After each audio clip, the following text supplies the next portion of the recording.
Thank you, Marisol. We're talking about sideline sports rage now. Out-of-control arguments, violent incidents involving fans at ball games. It's making the news again, and we're not talking about professional sporting events. It's happening in the bleachers at Little League and Pee Wee League games, witnessed by the children sometimes of the fighters themselves. And sometimes that rage is even directed at the kids themselves. It is supposed to be a slice of innocent Americana. Each summer, kids flock to parks just for the chance to play. Anthony, you gotta get that ball in open space, Anthony. But for many parents, playing is not nearly as important as winning. Gary, you gonna run before I mean run. And there is no such thing as a good loser. It is a disturbing trend at kids' sporting events nationwide. Parents attacking referees, yelling at young players, even threatening their own children. I'm going to get you tonight because you let me down, brother. No, I'm not. You did. Some people perceive sport as the be-all and end-all of one's youth.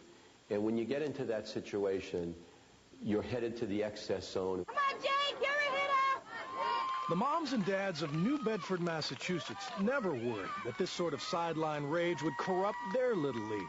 It's like a little clique thing. It's like a little family, baseball family, that everybody gets along. And yet, just last month, two mothers got into a fist fight in the stands as their children looked on.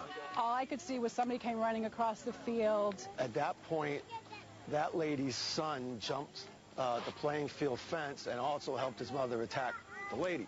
Then, just a week later, parents angered by a loss followed and threatened umpires after the game. We've been told you should have escorts when you leave the game to go to your car. Don't be seen. I hope you're not down a dark alley sometime or a dark road. Coaches are also at risk of this parental wrath. This summer in Connecticut, an angry father clubbed his daughter's softball coach with an aluminum bat, while in Texas, a high school football coach was shot in the head by an irate parent. Takes his head and slams it into the floor.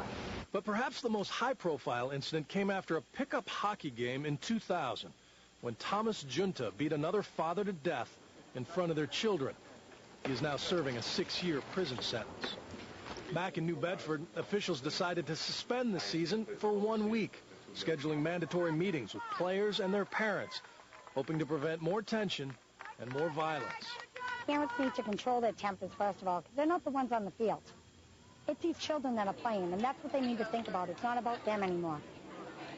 Joining us now, Dr. Gret Dale, a sports psychologist from Duke University, author of the book Fulfilling Ride, The Parent's Guide to Helping Athletes Have a Successful Sport Experience, and he lectures extensively on this topic around the country. Good morning, Doctor. Good morning. Thanks for being here.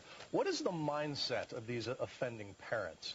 Yeah, parents are much more involved in their kids' lives than they've ever been before. They spend a lot of time and money, and I'm a parent as well, and can certainly begin to be guilty of that as well. But we spend so much time and money trying to help our kids be successful, many times to the point we don't even have a life of our own outside of that. And when that's not going well, people begin to act much differently than they normally would. And not only living vicariously, maybe the unrealistic hope that they may be raising the next LeBron James. Right. Yes. The investment that they're hoping to get a return on is that great contract or a college scholarship.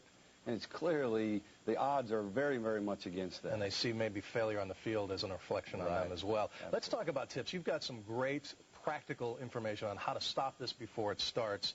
And the first is stop it before it starts. Yeah, leagues and parents have to be proactive in what they do. And one thing we can do is assign parent ambassadors, people that are designated to squelch potentially violent situations, and everyone should know who those people are and know that they're going to interact with you if something actually happens when you misbehave. And you also had a tip in like a parental advisory committee, yes, where they sign a sportsmanship pledge, like the kids have to do in many cases. Unfortunately, we're at that point now where people should be required to sign a parental code of ethics saying, you know what, I agree to behave this way. It doesn't mean they're going to do that, but at least they've designated that they will actually try to do that. And remove yourself from the situation. Don't engage in a parent who's losing their mind.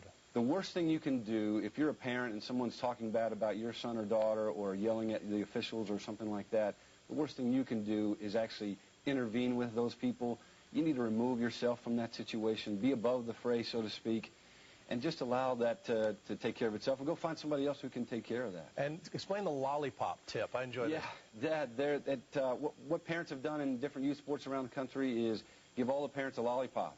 And when you show up that lollipop in your mouth to scream a little bit or you're getting out of control, and if you get a second lollipop, it's a pretty good indication you need to settle down. Need to cool off. And finally, Absolutely. it's just all about the kids. That's it really bottom is. line. Sports can teach great life lessons. We just need to remove our ego. We need to check it at the gate. Remember that it is about the kids and not about us.